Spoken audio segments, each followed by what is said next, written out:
El eco del fondo. ¿Sabes esas noches en las que, después de un día largo, te sientas con una taza de café o un trago suave, y decides desconectarte del mundo por un rato? Cuando el silencio empieza a pesar, pero no te asusta. ¿Todavía? Bueno. Esta historia no es para dormir tranquilo después. Porque hay lugares que no olvidan. Y no me refiero a recuerdos tuyos, no. Me refiero a lugares que ellos mismos recuerdan. Que guardan, como una cinta vieja que se repite sin que nadie la haya puesto a funcionar. Y hoy, te voy a hablar de una vecindad en Guadalajara. No te diré exactamente dónde. Por respeto. Y también, porque aún no me atrevo. Las vecindades, si has vivido en una, sabes que son como organismos vivos. Gritan, susurran, respiran. Cada puerta que rechina, cada paso en el patio, cada risa o llanto tras una pared delgada, todo queda registrado. No en una grabadora, no. En el aire. En las grietas del piso. En el alma del lugar. Daniel Ojeda, un tipo normal, de los que trabajan desde los 16 porque la vida no les dio otra opción, tuvo que mudarse a una de esas vecindades allá por el 2001. Tenía 19 años. Acababa de salir de su casa. Familia rota, problemas, urgencia. Necesitaba un techo. Hoy mismo. No podía quedarse en la calle. No podía pagar un hotel. Así que llegó a ese lugar sin preguntar, sin referencias, sin saber si era seguro, solo sabía que tenía que entrar. Y entró. La señora que arrendaba era buena gente. De esas que te miran con los ojos cansados pero con el corazón intacto. Le dio una de las 4 casitas. La del fondo, a la derecha. Pequeña, sí. Pero limpia. Cómoda. Y por primera vez en días, Daniel sintió que podía respirar. Esa noche, agotado, apenas acomodó unas cosas, se lavó los dientes y se acostó. Todo normal. Hasta que, a mitad de la noche, escuchó el sonido de una puerta abriéndose. No fue fuerte. Fue ese sonido. El de una alacena vieja, de madera astillada, con bisagras que crujen como huesos. La que estaba encima del lavabo, en el baño. A 4 metros de su cama. Abriéndose. Y luego, el ruido de cosas moviéndose. Un enjuague. Cajas de bicarbonato. Cosas pequeñas, siendo revueltas. Como si alguien estuviera buscando algo. O, como si estuviera ordenando. Daniel se paró de golpe. Corazón acelerado. Sudor frío. ¿Hola? Preguntó, con voz temblorosa. ¿Hay alguien? Silencio. Caminó hasta el baño. Tomó la perilla. Abrió de un tirón. Oscuridad. Nadie.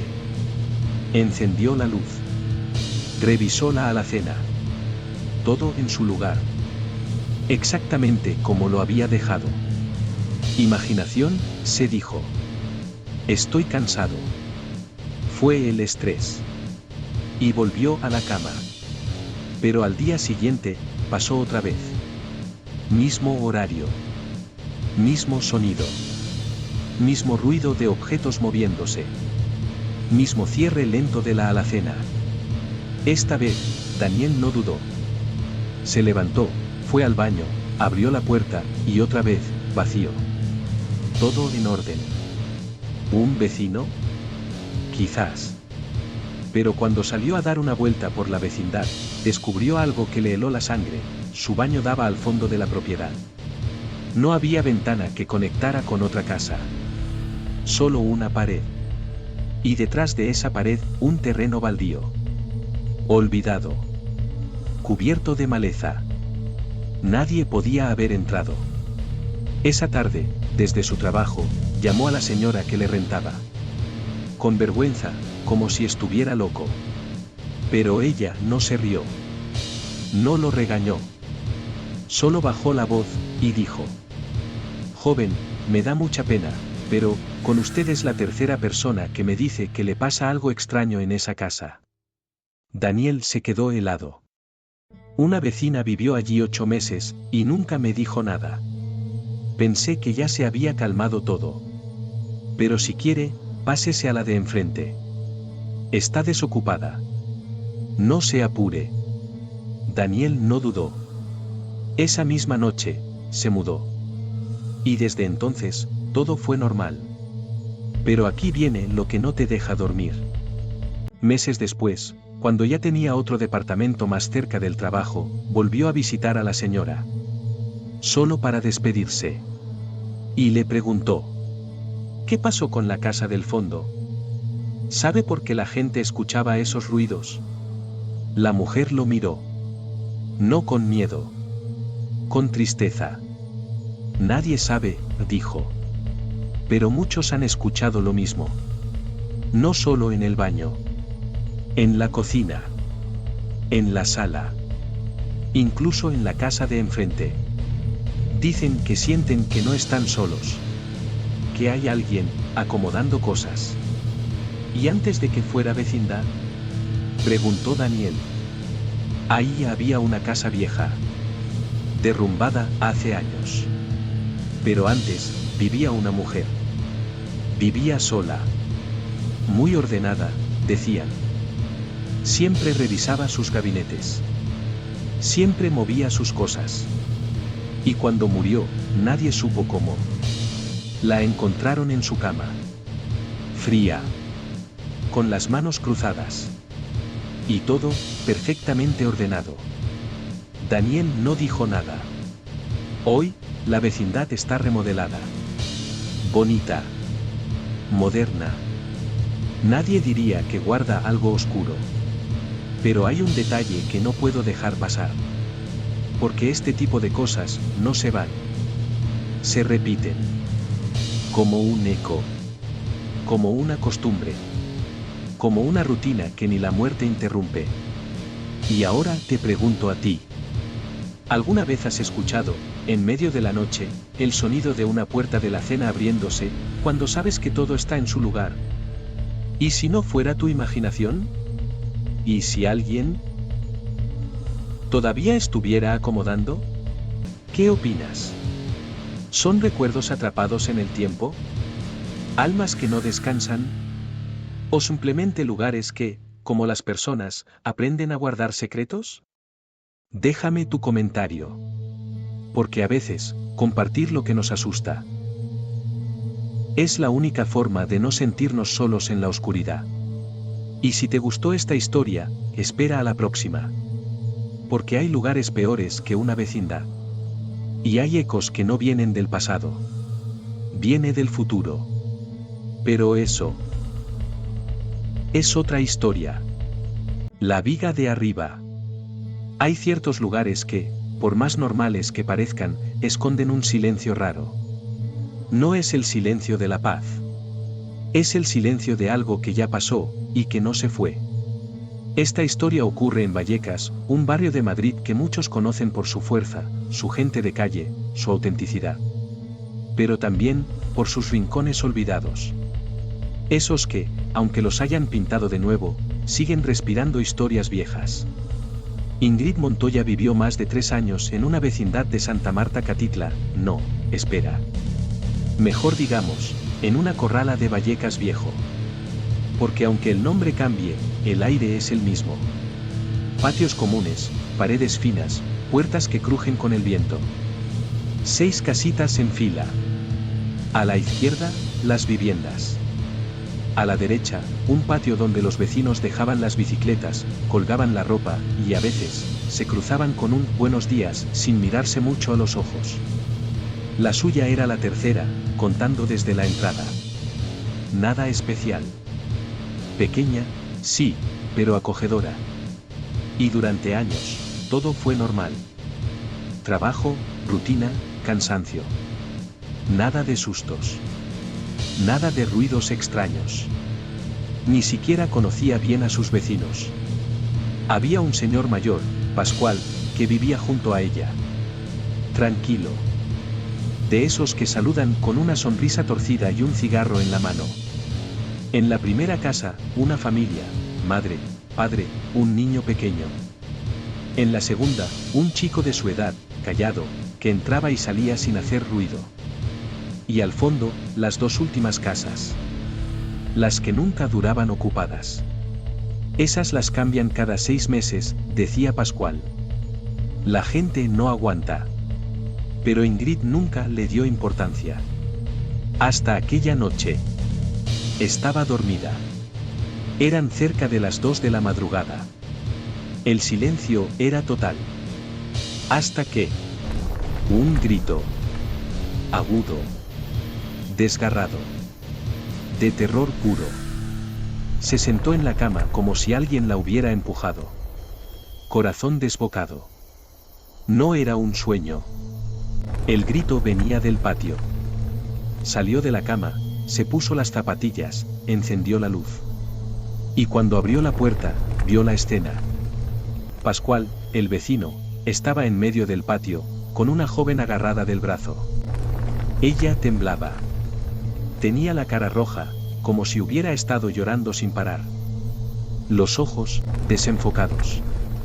Parecía a punto de desmayarse. «Habla, hija», le decía Pascual, intentando calmarla. «¿Qué pasó? ¿Quién entró?» Ella tartamudeaba. No podía articular bien las palabras. Solo repetía. una señora, colgada del techo». Ingrid sintió un frío que le bajó por la espalda. No había entrado nadie. La puerta de la vecindad estaba cerrada. Nadie podía haber entrado. Y esa casa, era una de las del fondo. La joven, apenas 20 y tantos años, decía que al acostarse, miró hacia arriba, y la vio. Una mujer, colgada de una viga de madera, con una soga al cuello. Quieta. Inmóvil. Mirándola. No estaba ahí antes, dijo entre sollozos. La vi, y no pude gritar al principio, me quedé paralizada. Pascual la abrazó. Le dijo que no volviera a entrar. Que llamara a alguien. Ingrid se ofreció a recibirla, pero el viejo negó con la cabeza. No. Esta chica ha visto algo que no debía. No puede quedarse aquí esta noche. Podría enfermarse del susto. La joven llamó a su novio. Mientras esperaba, se quedó con la madre de la familia de la primera casa, sentada en un banco del patio, tapada con una manta, sin dejar de temblar. Poco después, el padre llegó. Pascual le contó lo que había pasado.